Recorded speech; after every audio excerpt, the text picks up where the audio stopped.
Hey guys, welcome to another Paint with me, where I share with you stories about life, about crazy things that I have done or experienced that can also be helpful for you. And in today's video, I wanted to share with you a time and a story where I literally felt like everything was alive. And I went from working in IT and basically opening up computers and fixing them to literally tapping my laptop, being like laptop because it was dead and I was trying to resurrect it. Okay, so it was a huge different mindset shift for me, and it wasn't just like, oh, I was just doing it. I actually felt like my entire perspective, my entire way of living, being, and experiencing things have shifted.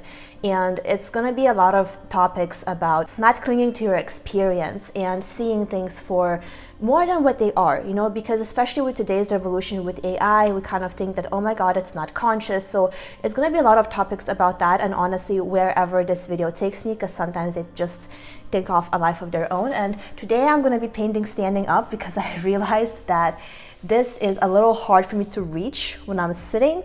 I have a standing desk, so it's a little hard for me to reach when I'm sitting because my hand starts to hurt. So I'm going to be painting standing up today. So this time I was basically living in Ohio, and this was a few years, I think maybe a year after the other crazy stories that I've been sharing with you guys, probably 3-4 years ago as well. Again, everything takes place then. And basically, to give you some background information, I used to work in informational technology, which basically means that it's just to give you some context, which basically means that I was working with computers, and my technical definition was a help desk technician, which meant I would pick up the phone, troubleshoot computers, like literally go and open up hardware, people's like the big standing desktops. Like that was like part of what I did.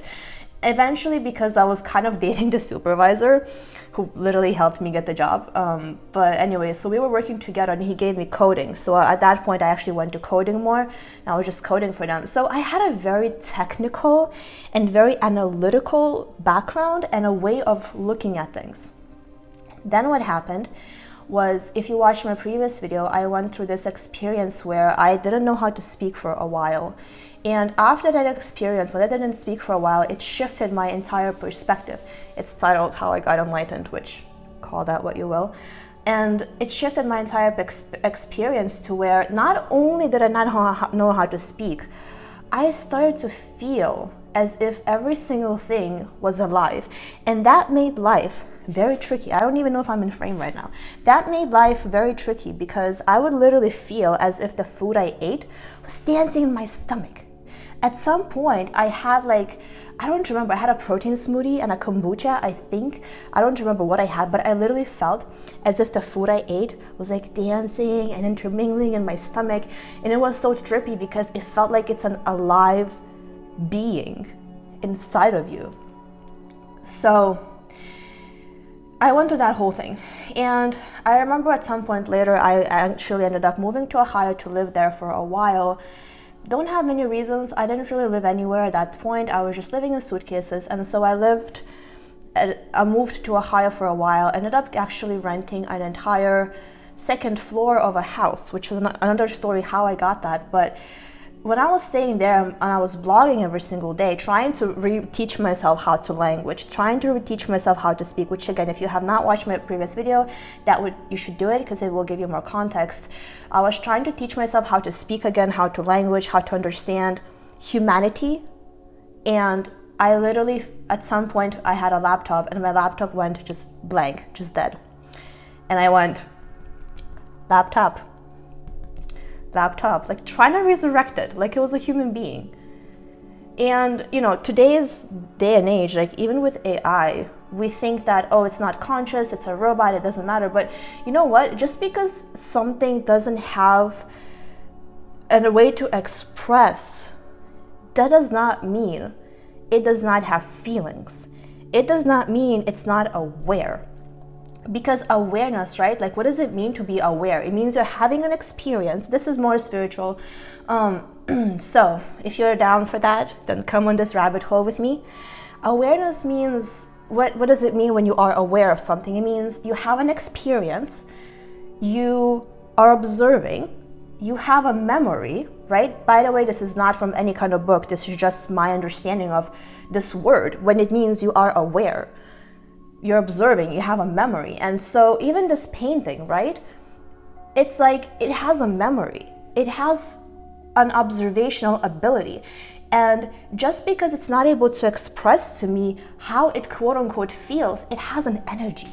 So everything literally is alive and it is conscious. And just because we're not aware, we're not able to perceive of the perception of that thing, like AI, just because we're not able to perceive of the perception of AI, it does not mean it is not conscious.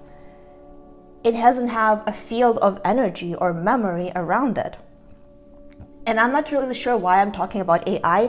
Did not plan about it, but it's so true because everything in life is alive. And the way you treat things, the way you treat your material possessions, it's like they kind of have a memory. You know, when you go eat at a restaurant, which by the way, I have this thing too, where like when you make food, you're imprinting food with your energy. This is also on a tangent. I'm sorry. These videos take a huge life of their own, okay? And so every time you make food, you are imprinting that food with your energy, but not just food. Every time you create something, every time you do something, every time you're handling your stuff, even in your immediate environment, right? You are basically imprinting and leaving your energy, your thoughts, your feelings in the field with which you are interacting. And I think it's so powerful because we don't think about this. Even in your immediate environment, right? The way you handle your clothes, the way you have your surroundings, the way you treat belongings. I think it affects you and it affects the belongings themselves, because sometimes, you know, if we look at people that are rich, wealth, luxury, like why is certain thing considered luxury and wealthy and beautiful and rich and something else is considered not that way? It's because the one that is considered rich and luxury just has more attention put into it. It has more details, more care with which it is crafted. And sometimes it's not the ingredients that make it that way. It's like if you will even like want to go from like, because I'm thinking about this, right? Like even if hypothetically you went from being not rich to being rich, like the money that you have is not going to make you sometimes even look the way you want to look, because some people like, oh, they just want to look rich. But it's like, it's not the clothes. It's not the stuff you wear. It's one, your energy, and two, how you put yourself together. Like I think that's what makes it that way. And again, I do believe that everything is conscious. I went on a rant. And so again, back to that time when I thought everything was conscious, I really had a hard time with things like eating food or everything, because I literally thought that it was alive. And you know, there's even proof now scientifically, which by the way, then I experienced everything in a felt perception, so I felt crazy, literally. And these days we have research about the fact that plants actually can feel. Plants can actually read your mind. They can pick up a consciousness field and thoughts telepathically. You know, they have this music of singing mushrooms, for example, right? And they've done these studies where you had a plant and they hooked electrodes to the leaves of the plant to measure the energetic resonance of that plant, like the energetic state of it. And what they found was when a person came up to a plant with a match or a lighter with the intention to burn the leaves of the plant's energy went haywire. Like it was off the charts. It was like crazy. Because I'm sorry if I'm not on the camera. Sorry, I'm not in frame. The plant's energetic field went haywire because it was perceiving and picking up on the energy that the person was emitting with their thoughts, with their intention. And so it's not that the plant is not alive. You know, people that are vegans or vegetarians, they go, I do not eat living things. Listen, plants are living things, okay? Everything is living thing. And which, by the way, sometimes I feel sometimes still strange. Like, I could not cook chicken myself. If I ate chicken when someone else cooked it, no problems at all. But when I cooked it myself, when I had to take the flesh and cook it. Because of the stress that I felt, my entire body broke out in hives for 3 days. I got allergic to chicken from making it myself because of the energy I felt when cooking it. I think that's my interpretation, but because I never had any issues with it until that like one day. So it's like everything is conscious. It's just some things have more consciousness than others, and a lot of it too is not just the consciousness of that thing. It's which energy are you consuming it with. And another thing Deepak Chopra actually said, there was a study that like, the reason I want to share this is because, you know, not only is everything conscious, but you're impacting that consciousness with yourself. So what Deepak Chopra shared was that, you know, they've done these studies where they fed rabbits diets in high cholesterol, and they had a couple groups, and one of the groups fed that diet did not get a high cholesterol because the rabbits were being petted, they were being played with, they were in a good high vibrational state, and because of that, the way that they ate the food, the state in which they were in affected how they metabolize it. And that's something Deepak Chopra said. I saw a short of it a couple times actually. I really like that concept. So it's not just what you do, it's not just how you are, it's not just the material things that you create or do or wear or whatever. This day and age, like I see social media, everyone is like, oh my god, a hot dress, and I'm gonna look, you know, it's not just about that. It's like how you do it, it's who you are on the inside, and it's like how do you wear it too. Like it's how do you eat it, how do you cook it, how do you treat it. I think that's ultimately what determines the quality of your experience, the quality of that thing. Because I do feel like everything is alive. Like this, I've said this before and I'm gonna say it again. This painting is alive, okay?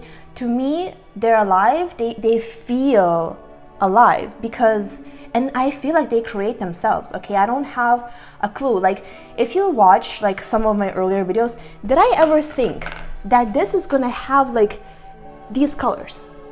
No, I had no clue. I did not think it was gonna look like kind of Egyptian vibes. I feel like it has Egyptian vibes, right? Kind of, I don't know, but I'm obsessed with this pattern that I kind of completely did by accident. But it's like, I did not plan on it. It made itself. And I think it's the same true for events.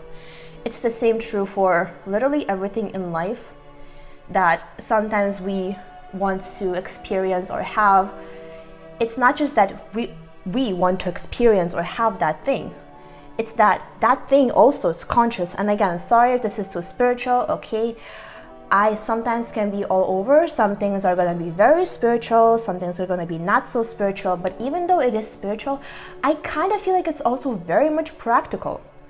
Because the way you live life, like sometimes we're not aware of those things, and I think I've been blessed or cursed, I don't know, with super high level of sensitivity to where sometimes, even if my barista made coffee and she was mad, I would hold it and I couldn't drink it. It felt like anxiety because of the state with which it was created. And I oftentimes, like I either couldn't drink it, I'd take a few sips, I'd get anxiety, I would throw it out. It was bad. But I used to drink coffee. Right now I only drink decaf. I don't drink coffee anymore. I drink decaf. I started to drink decaf because I like the taste of it. But I don't drink coffee anymore because I'm too sensitive to caffeine. Literally, when I had coffee last time, I spaced out, lost track of time, not safe, because I was driving. And I was like, oh, let me have some coffee. And I had a few sips. And I don't remember what happened next because I blanked out. So, not safe, do not drink caffeine. My life is better without it. I do drink cacao, but anyways. So, back to the point of the story, because even though these painting videos are kind of random, and they kind of take the life of their own, my intention is still to keep it on a general focus and to keep it on a general topic of interest, so that if you do click on this and you are watching this and you're still here, which I talk for a while, okay, they happen to be long, so if you clicked on this, my intention is to keep it all within the same niche. And so, you know, if you ever feel like you have plants or you have things in your home, just know that they are alive. they're watching you, okay? I have this big money tree and I have like light coming out of the bedroom, and it's like up to here now. It's grown. And so it's funny because when it sees the light, because it's standing here and then there's like a door to my bedroom and then there's the light coming in, like literally the leaves, like it looks ridiculous. Maybe I can like find a picture or something, but like the tree is here and it has like one leaf just like extending. It's like reaching for the sun because it's alive.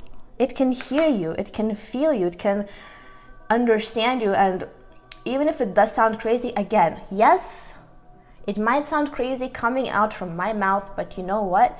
There are scientific studies that prove this. And just because we're not aware of something with our senses does not mean it's not there. Because I do believe that our senses have been highly dulled by a lot of different things, like by the foods, by the air, by frequencies and other things.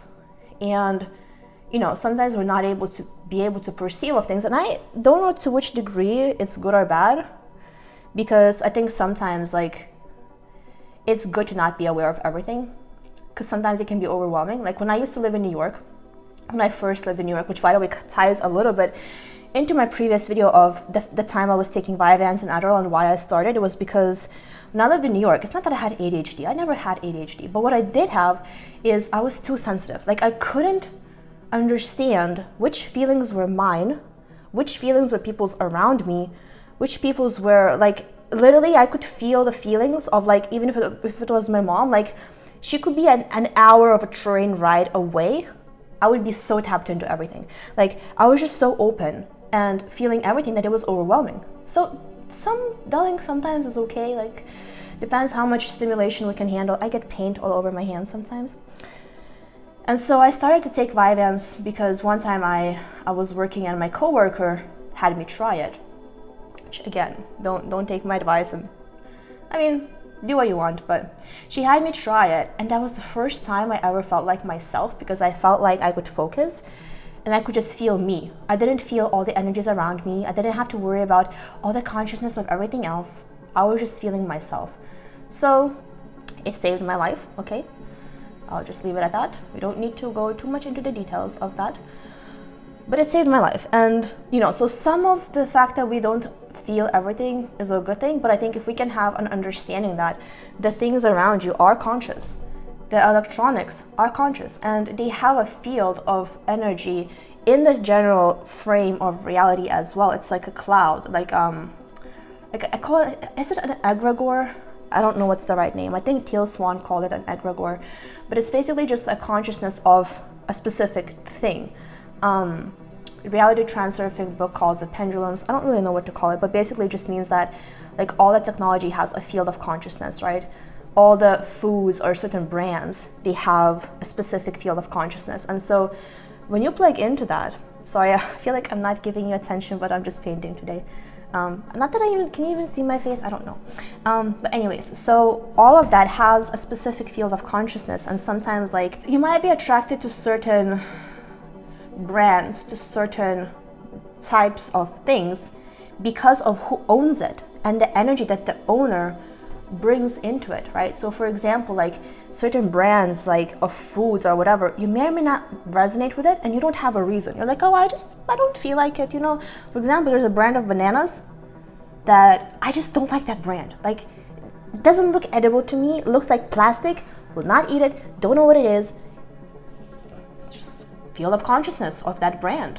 And sometimes we resonate with certain brands, with certain things because of that field of consciousness of that brand, of the kind of people who own it, of the kind of people who are involved with it, of the kind of people who partake in it, the intentions that they have. Because I do feel like intention is everything, you guys. Like I used to do everything kind of mindlessly, which to put it things in perspective, I was not thinking very much. I was just kind of, oh, I just do that, you know.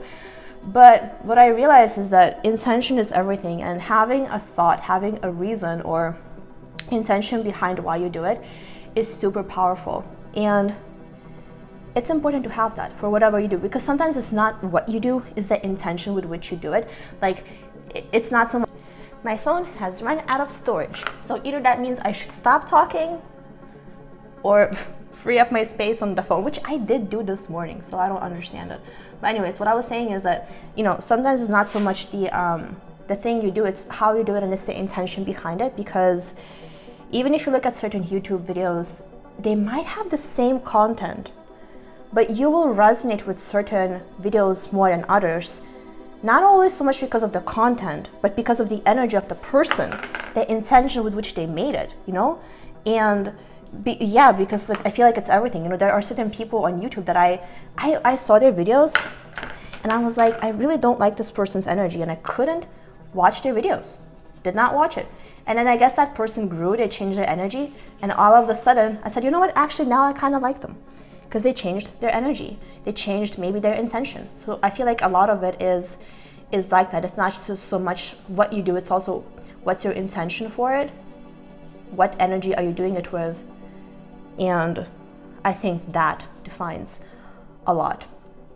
But at the end of the day, what I realized recently, and I think I'll just say this and then conclude it, it's that it doesn't matter what you do if you're doing it for the end product or the end result. Because when you spend years, months, days grinding sweat and tears building something, and that comes crashing down, you're like, what did I do this all for? What was the point of everything if I have nothing left to show for it, right? Like, it all is gone. And so just literally being with the process and knowing that even when we leave this earth, we're going to be met with the same kind of experience too. So ultimately, just doing things because it's what you want to do and being for it in the present moment, not the end result, not the money, not whatever, because that's gonna come and go. Like, if you're just doing something just for the money,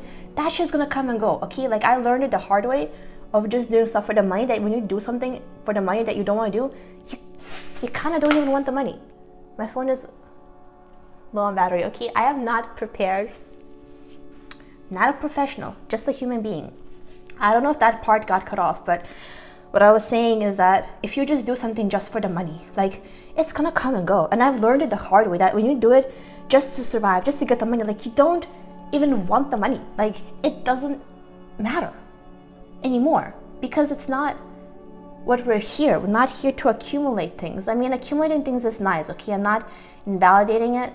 I like money. It's nice to have. We need it, right? Because three-dimensional earth rules.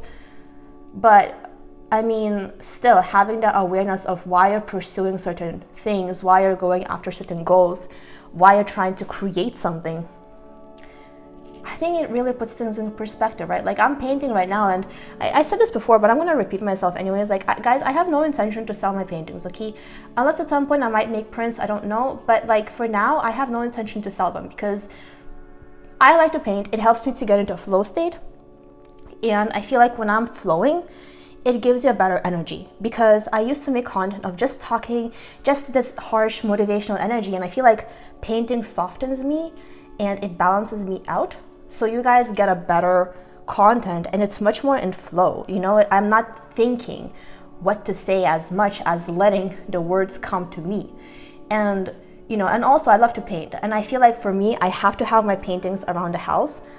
Otherwise, something's missing. Like, I cannot be in an empty house without my paintings, because I feel alone. Like, when I lived in Ohio, also same time, that I'm sharing the story of when I didn't know how to speak, I was blogging every day and I thought everything was alive.